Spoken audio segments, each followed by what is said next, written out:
जय श्री राम। आज मैं कैंटो 26 शुरू कर रही हूँ।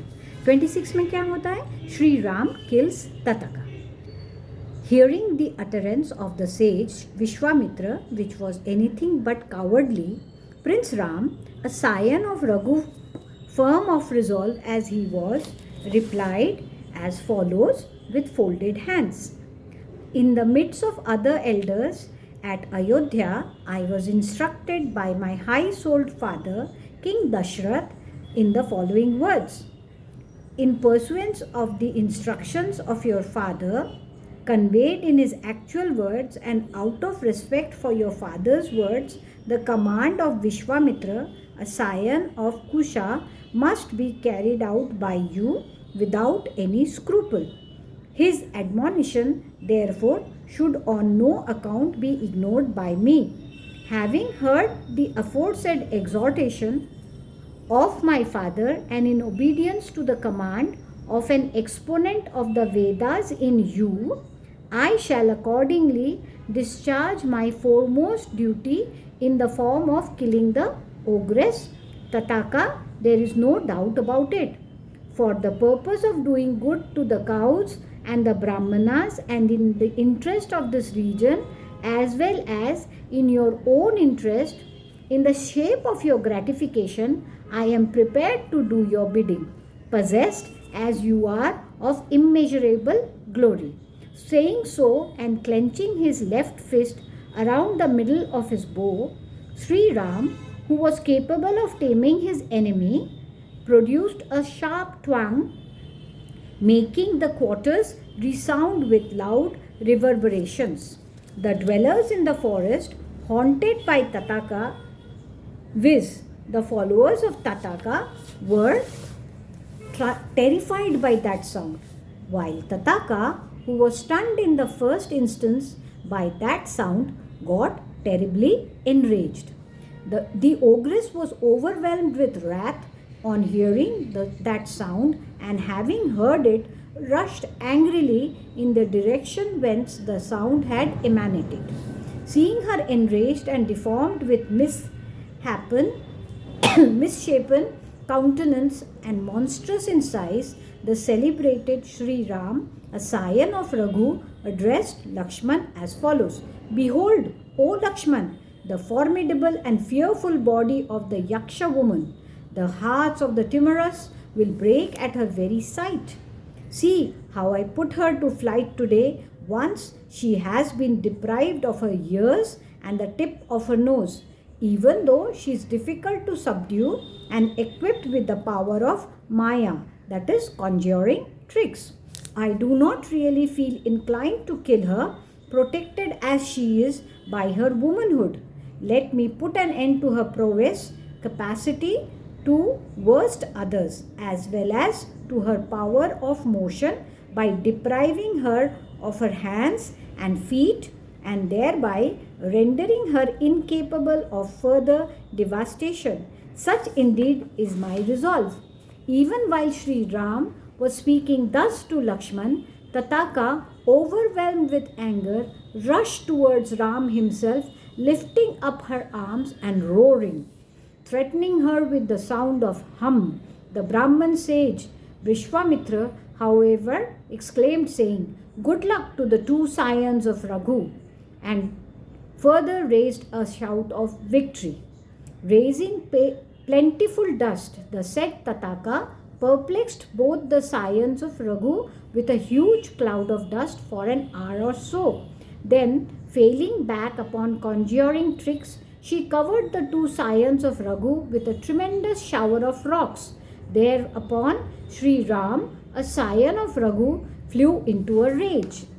Parrying the copious shower of rocks sent down by her with a counter shower of shafts, Sri Ram cut off her arms with arrows even as she came running towards him. Then, out of anger, Lakshman, son of Sumitra, the second wife of Dashrath, deprived her of her ears and the tip of her nose while she was roaring close by, exhausted, with her arms severed. Assuming numerous forms, the said Yaksha woman, however capable as she was of taking any form at will, went out of sight, mystifying the two brothers by her conjuring tricks. Pouring a terrible shower of rocks, she freely moved about hither and thither. Seeing them being covered with a shower of stones on all sides, the glorious Vishwamitra, son of Gadi, tendered the following advice to them: Have done with your tenderness, O Ram. This sinful Yaksha woman of wicked conduct, interfering as she does with sacrificial performances, should be got rid of even before she gains strength through her conjuring tricks. The twilight is fast approaching, for in the evening, really speaking, the ogres are hard to overcome. Showing his skill in hitting a target not visible to the eye, with the help of the sound coming from it, the celebrated Sri Ram, thus addressed by Vishwamitra, impeded that notorious Yaksha woman who was covering them with a shower of stones with her own arrows.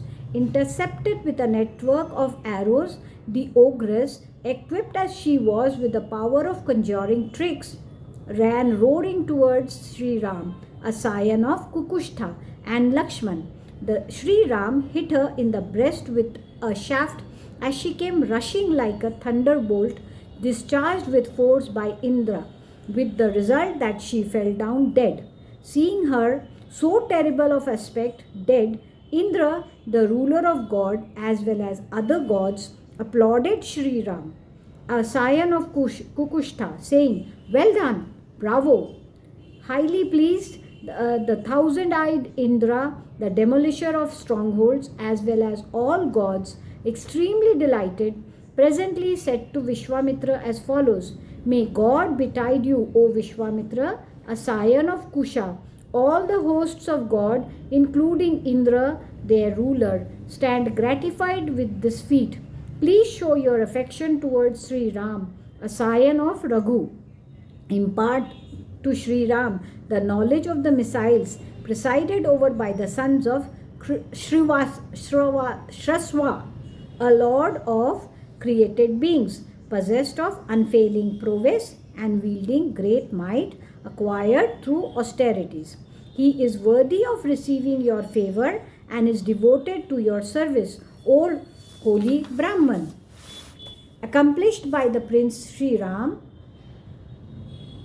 saying so, all the gods disappeared into the heavens, extolling Vishwamitra, and then the twilight set in.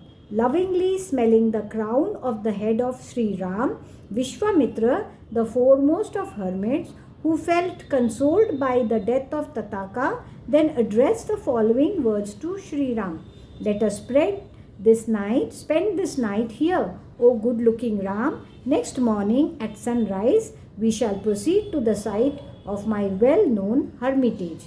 Pleased to hear the words of Vishwamitra, Sri Ram, son of Dashrath, happily spent the night in that forest, which had so long been the haunt of Tathaka. Nay, the aforesaid forest, instantly rid of molestation that very day, shone brightly like the delightful grove of Kaitratha belonging to Kuber and existing in his capital Alaka. Having disposed of the aforesaid Tathaka, the daughter of a Yaksha, and being applauded by hosts of gods and siddhas, the celebrated Sri Ram halted for the night in the forest in the company of the sage, being awakened by the latter towards sunrise. Thus ends Canto 26 in the Balakand of the glorious Ramayan of Valmiki, the work of a rishi and the oldest epic. Now, Canto 27. What is it about? Gratified with the death of Tathaka, Vishwamitra imparts to Sri Ram the knowledge of various missiles. Having rested during that night in the forest haunted so long by Tathaka, the highly illustrious Vishwamitra smiled and addressed the following words in a sweet tone to Sri Ram: I am highly pleased with you, O highly glorious prince. May prosperity attend you. Full of supreme affection, I hereby impart to you the knowledge of all the missiles, whereby you will forcibly bring under control and conquer in battle all your enemies on earth, and even hosts of gods and demons, including the Gandharvas and the Nagas. I deliver to you all those celestial missiles. May good betide you. I shall deliver to you, O scion of Raghu, the great and ethereal Danda Chakra, and then Dharma Chakra, O gallant prince, as well as the Kala Chakra and the Vishnu Chakra, as well as the most formidable Indra Chakra, and the missile in the shape of a thunderbolt, O jewel among men. Similarly, the Sula of Shiv, the best among all, presided over by Lord Shiva, as well as the missile called Brahmasira, and even the Aisika, that employed through the medium of a reed, rush of or stem of grass. O scion of Raghu, I am going to deliver to you, O mighty armed prince, the missile presided over by Brahma, which is excelled by no other missile, and hand over to you, O tiger among men, a pair of blessed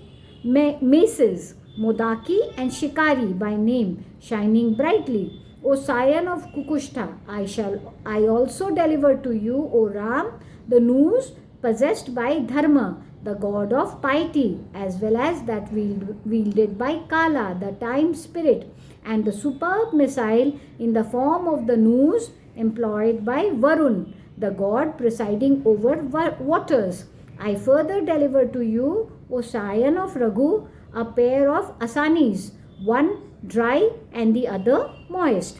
I also deliver to you the missile presided over by Lord Shiv, the wielder of the bow named Pinaka, and the missile presided over by Lord Narayan, as well as the well-known missile Shikhara by the name, presided over by and beloved of Agni, the god of fire.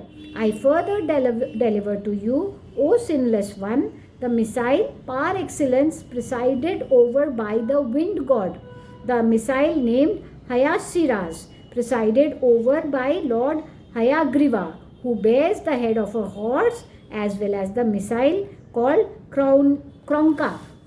I hand over to you, O Ram, a scion of Kukushta, a pair of Shaktis, javelins, the one presided over by Lord Vishnu and the other by Lord Shiva, and also Kankala, the dreadful Musala, the Kapala, and the Kinkini missiles wielded by the demons. I deliver to you all these missiles which are capable of destroying the ogres.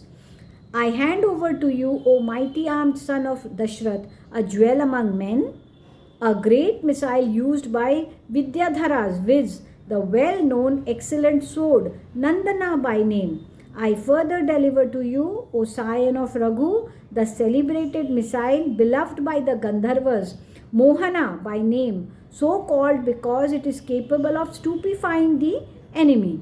The soporic missile, Praswapana,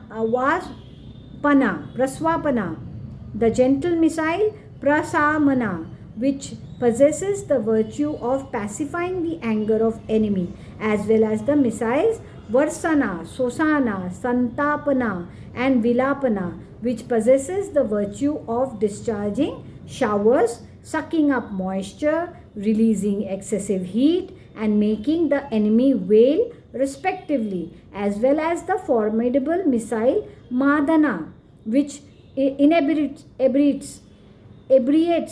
the enemy, beloved of Kandarpa, the god of love, and the well-known missile beloved of the Gandharvas, Manava by name. Receive from me, O illustrious prince, or O tiger among men, the well-known missile beloved of the Fians, Mohana by name, so called because it infatuates the enemy, as also the missiles Tamasa and the mighty Somanmana, O tiger among men, as well as Samvarta, and the formidable Mausala, O son of King Dashrath, the missile known by the name of Satya, as also the great missile called Maya, O mighty armed one, the missile presided over by the sun god Tejah Prabha by name, which takes away the glory of the enemy, the missile presided over by the moon god Sisira by the name, the most formidable missile presided over by Twasta, the architect of gods, the dreadful missile of Bhaga, one of the 12 sons of Aditi, presiding over the sun by turn month after month, as well as the missile presided over by Manu, known by the name of Siteshu. Receive at once, O mighty armed Rama, these very powerful and supremely beneficent missiles capable of taking any form at will, O son of King Dashrath, getting purified through ablutions, etc., as sitting with his face towards the east, Vishwamitra, the foremost of hermits, who was highly delighted, imparted to Sri Ram a string of mantras, sacred. What are mantras? Sacred texts capable of invoking the missiles, unexcelled by others in their field. The Brahmana Vishwamitra then delivered to Sri Ram as well as to Lakshman the missiles which could not be easily retained in one's memory in their entirety even by gods. Even while that intelligent sage Vishwamitra was silently repeating the mantras embodying the said missiles, all the missiles worthy of great adoration as they were appeared before Sri Ram in their shining ethereal forms. Nay, full of joy, all spoke as follows with folded hands as a mark of respect to Sri Ram. Here do we stand as your servants, O supremely generous Sri Ram, a scion of Raghu. We are prepared to do all that you would have us do. May God betide you. Addressed thus by those mighty missiles in living form, Sri Ram, a scion of Kakushtha, thereupon accepted them with a cheerful mind as his own, and stroking them with his hand, commanded them as follows: Appear in my mind whenever I think of you. Saluting the great sage Vishwamitra, the highly glorious Sri Ram, with a delighted mind, then got ready to proceed further. Thus ends Canto 27 in the Balakand of the glorious Ramayan of Valmiki, the work of a rishi and the oldest epic. So दो chapters मैंने पढ़े हैं और बाकी फिर कल 2 chapter पढ़ूंगी. मैंने आज से क्वेश्चंस पूछना बंद कर दिया है क्योंकि I don't get any replies. No one has replied, so I think no one really wants to listen to questions. Anyway, so I will end here with a request to you. Please watch the video on my YouTube channel, Common Indian Voice, and please like the video and also share the video. Please subscribe to the channel. Thank you. Jai Shri Ram.